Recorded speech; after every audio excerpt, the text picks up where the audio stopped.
Hello guys, bersama saya lagi dalam Alright Nopo Channel. Kenyataan terbaru daripada Presiden Lebay PAS yang menyebabkan ramai rakyat Malaysia mengecam kenyataan itu dengan membuat dakwaan ataupun tuduhan yang tidak berasas kepada kerajaan hari ini, Kerajaan Perpaduan. Sehingga kan Menteri Agama membuat kenyataan untuk memberikan pencerahan dan juga menyekolahkan Presiden Lebay PAS ini. Jadi apa kenyataan dan respon daripada Menteri Agama?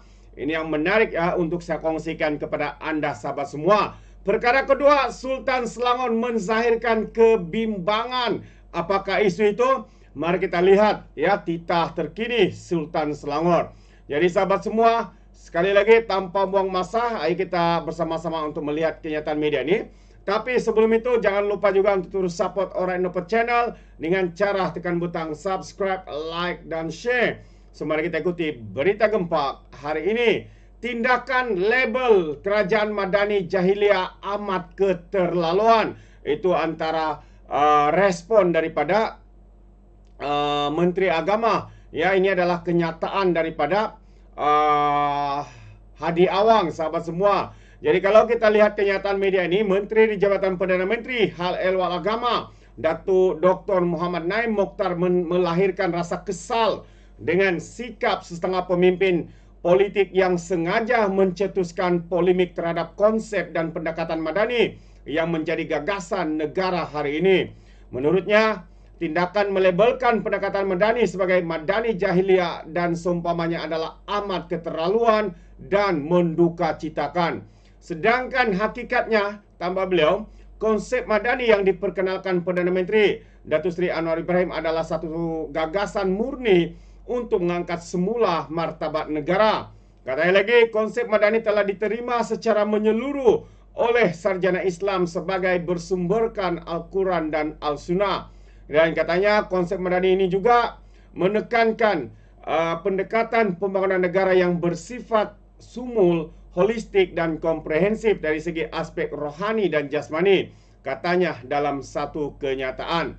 Dan sementara itu, Muhammad Naim juga mengingatkan umat Islam supaya berwaspada dengan usaha mana-mana pihak yang sengaja menimbulkan polemik pemikiran keagamaan bagi meraih kepentingan tertentu. Sempena lembaran baharu tahun 2025 katanya, Jabatan Perdana Menteri Hal Ehwal Agama menyuruh semua pihak agar memperkukuhkan perpaduan untuk membangunkan negara demi kepentingan rakyat. Jadi media sebelum ini melaporkan kenyataan Presiden PAS Hadi Awang yang menganggap ketidakhadiran Anwar di sidang kemuncak pertubuhan kerjasama ekonomi kumpulan 8 negara membangun di Kahira, Mesir menunjukkan perjuangannya membawa slogan Madani adalah bukan Madani Islam yang sebenar. Wow, sembrono dia macam Tuhan pula dia kan, semua ini. Jadi ahli Parlimen Malang itu mendakwah perjuangan Anwar bergantung kepada Madani Jahiliah seperti Bank Dunia Tabung Kewangan Antarabangsa dan BlackRock, katanya. Tiba-tiba pula masuk di sana.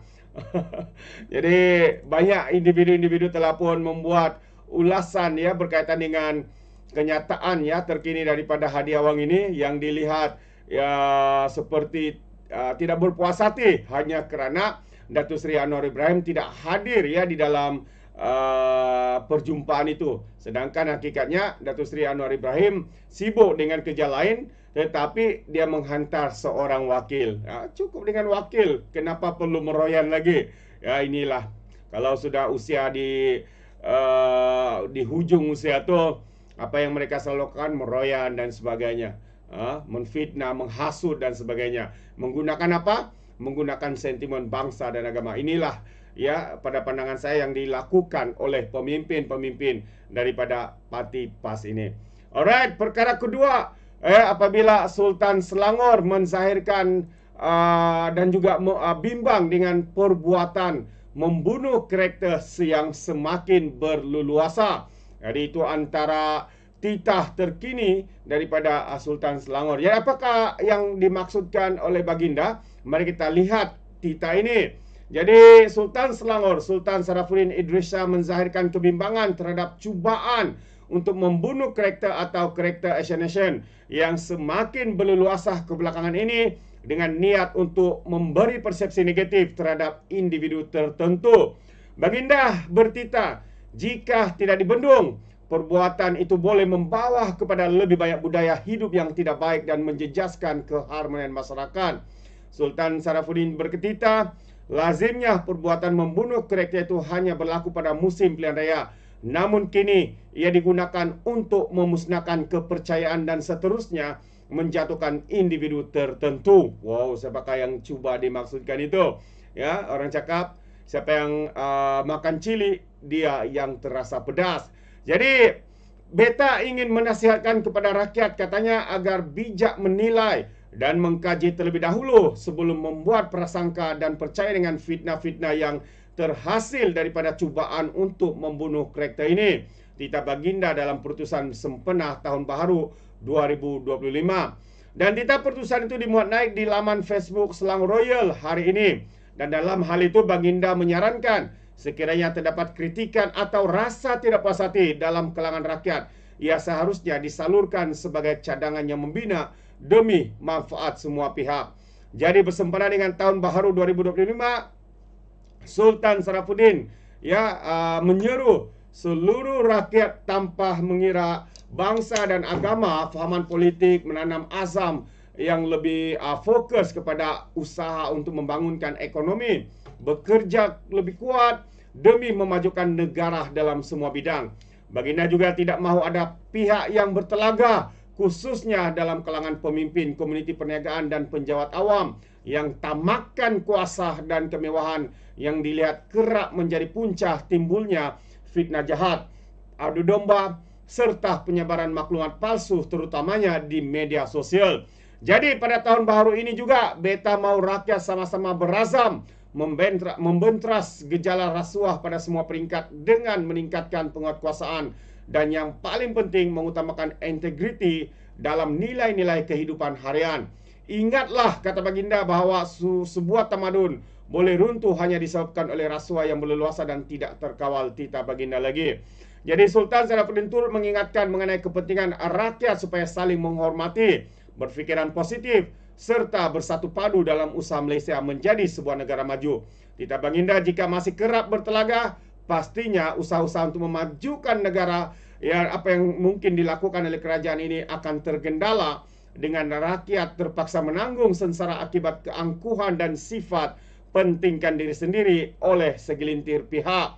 Jadi beta yakin sekiranya sekalian rakyat menggembleng usaha dan tenaga, mengukuhkan jati diri dan berazam untuk menyumbang satu kepada kemajuan negara, Malaysia akan menjadi sebuah negara yang lebih maju dan disegani pada tahun 2025, tita Baginda. Jadi menerusi antara itu, Sultan Sarafuddin dan Tengku Permaisuri Selangor, Tengku Permaisuri Norasikin turut berkenan untuk mensiarkan ucapan Selamat Tahun Baharu 2025 kepada seluruh rakyat Selangor khususnya dan juga rakyat Malaysia amnya.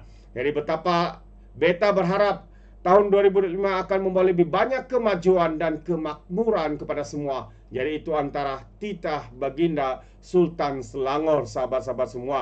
Jadi bagi mereka yang mungkin terkena ataupun terjentik hatinya, silalah bertobat. Ya, silalah berhenti daripada menyebarkan fitnah. Berhenti daripada menunggang isu-isu bangsa dan agama untuk tujuan politik. Sudahlah. Kalau mau berlawan, berlawanlah pada pilihan raya yang akan datang ini. Bukannya hari-hari menghasut, bukannya hari-hari menimbulkan persepsi buruk, membunuh karakter dan sebagainya. Jadi saya sendiri sebagai rakyat sahabat semua, saya sangat setuju dengan titah daripada Sultan Selangor ini. Apa pandangan anda? Anda boleh berikan komen di dalam ruangan komen. Jadi terima kasih, izinkan saya untuk mengundurkan diri dan seperti biasa peribahasa mengatakan, apapun keangkap, 2 tahun keinginan. Dalam bahasa Melayunya, tepuk dada, tanya selera. Sekian daripada Alright Nova Channel. Saya kita berjumpa lagi. Bye-bye.